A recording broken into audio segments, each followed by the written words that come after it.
हमारे साथ हैं रुकन कौमी असम्बली ज़ैन कुरैशी साहब। इनसे हम सियासी सवाल तो करेंगे, लेकिन पहले शाह महमूद कुरैशी साहब के हवाले से जान लेते हैं कि साइफर केस में उनकी बरियत हुए काफ़ी अरसा हो गया। अभी भी छोटे मोटे कौन से ऐसे मुकदमात हैं जिसकी वजह से शाह महमूद कुरैशी साहब अडयाला जेल के इलाकों में? अल्हम्दुलिल्लाह शाह महमूद कुरैशी साहब के जितने भी केसेस थे उन सब में उनको बाइज्जत तरीके से बरी किया गया है।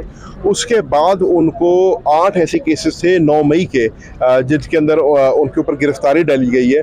9 मई के अंदर हर किसी के इल्म में है कि शाह साहब यहाँ पे थे ही नहीं, शाह साहब कराची में थे। तो उनकी पेशी भी होती है और उन्होंने पेशी में जज साहब ने जब उन पर फर्द जुर्म भी आयद किया है परसों, तो उसमें शाह साहब का ये कहना था कि मेरे ऊपर 2 चार्जेस लगे हैं, एक कंस्पिरेसी का और एक जो है इंतशार फैलाने का। तो उन्होंने मैंने दोनों को डिनाई करता हूं, क्योंकि आप मेरे कोई ट्वीट दिखा दें, कोई मैसेज दिखा दें, कोई पैगाम दिखा दें, कोई वीडियो क्लिप दिखा दें जिसमें मैंने से बात की हो, मैं किसी जाए वकुआ पे हाजिर नहीं हूं। मैं क्योंकि मेरी वालदा अलील थी और मेरी वालदा का इलाज हो रहा था, तो आगा खान अस्पताल में थे 9 मई वाले दिन। उन्होंने कहा मैं फिजिकली वहाँ पे मौजूद था और जो मैंने एक वीडियो पैगाम जारी भी किया उसमें मैंने क्लियरली आवाम को ये पैगाम दिया कि कानून को हाथ में नहीं लेना, हमने किसी सरकारी या ज़ाती अमलाक को नुकसान नहीं पहुँचाना। तो मेरा तो रोल जो है हमेशा पॉजिटिव रहा है और इसलिए ये जो मेरे पे आज चार्जशीट किया जा रहा है, मैं इसके ऊपर इसको भी उन्होंने उसकी मजम्मत की और उसको डिनाई किया। अब अगर ये केसेस चलेंगे, आपने देखा चाहे इमरान खान साहब हो या शाह महमूद कुरैशी साहब हो, जब कानून ने अपना रास्ता लिया है, जब एक फेयर ट्रायल का मौका मिला है, उस फेयर ट्रायल के अंदर इमरान खान साहब को भी और शाह महमूद कुरैशी साहब को भी हर केस के अंदर बाइज्जत तरीके से बरी किया गया है। अब ये ले तो लाल से काम ले रहे हैं, 9 मई के केसेस के अंदर जो है ताखीर से काम ले रहे हैं, ताखीरी हरबे अपना रहे हैं। तो हम तो जो है कोर्ट्स की तरफ देख रहे हैं कि कोर्ट्स हमें इंसाफ देंगे और इसके अंदर इंशाल्लाह शाह महमूद कुरैशी साहब जब वक्त आएगा साबित होगा कि उनका कोई रोल नहीं था और वो बेगुनाह थे। अच्छा, ये बताइएगा कि इमरान खान साहब ने जब साइफर केस खत्म हुआ तो कहा कि जो वो लोग पार्टी छोड़ के गए वापस आएंगे, तो शाह महमूद कुरैशी साहब की सरबराही में कमेटी फैसला करेगी कि किन्होंने वापस आना है और किन्होंने नहीं आना। उसके बाद फिर देखा कि शाह साहब का एक रिदम बना कि वो भी जेल से जल्द बाहर आ रहे हैं, लेकिन वो फिर केसेस की बिना पे उनको अभी भी जेल में रखा जा रहा है। अभी भी लोग ये समझते हैं कि शाह महमूद कुरैशी का जुर्म ये है कि वो इमरान खान के साथ खड़े हैं, और इमरान खान की को इससे पूछा जाए तो वो समझते हैं कि वो जेल में लंबे अरसे तक हैं। आप मिल के आते हैं शाह साहब से, उन्हें क्या लगता है? देखिए, इसमें तो कोई दो राय नहीं है ना कि शाह महमूद कुरैशी साहब को सजा ही अब इस चीज़ की मिल रही है कि वो इमरान खान के साथ उन्होंने वफा की है। मैंने आपको बताया कि शाह महमूद कुरैशी साहब के खिलाफ जितने भी केसेस है उसमें तो बाइज्जत उनको बरी कर दिया गया। 9 मई के ऊपर मैंने आपको बता दिया कि वो किसी जाए वकुआ के ऊपर है ही नहीं। जब जमानत मिली तो इसमें अदालतों ने भी जिक्र किया।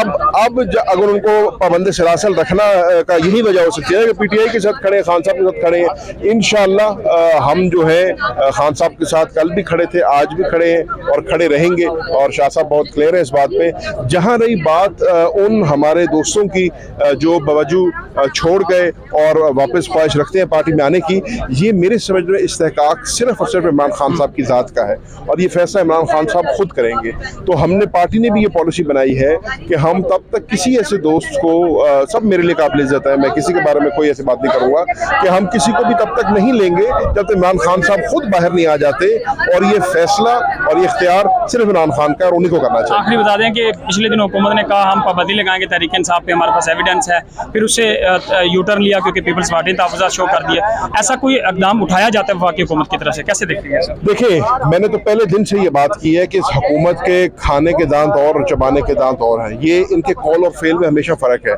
ये बातें करते हैं मफाहमत की। शहबाज शरीफ साहब ने तकरीर की और आके अपोजिशन बेंचेस पे कहा कि जी मैं हाथ बढ़ाने के लिए आगे आए, और हाथ बढ़ाया, लेकिन हकीकत ये है आज ये बातें कर रहे हैं पार्टी को बैन करने की। जमहूरी कुव्वतें जो हैं जमहूरी जमातों को बैन नहीं करती, किसी भी जमात को बैन करके उसका हल नहीं निकलता।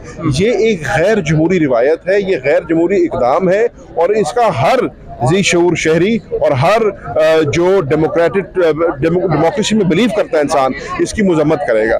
आपने देखा कि हुकूमत के इत्तेहादी भी उनसे इसमें पीछे हटते नजर आ रहे हैं। किसी भी जमात को बैन करने के लिए आपके इल्म में है 15 दिन के अंदर अंदर आपने सुप्रीम कोर्ट में जाना है, आपने सुप्रीम कोर्ट में जाकर वजूहात बताने हैं कि आप जमात को किस लिए बैन करें।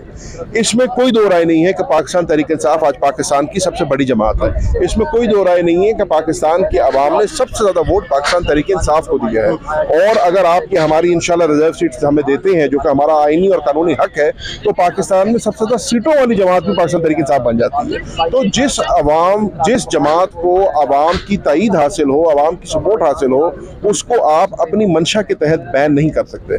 इसकी जितनी मजम्मत की जाए वो कम है, और इंशाल्लाह इसको हम हर लेवल पर जाकर चैलेंज करेंगे।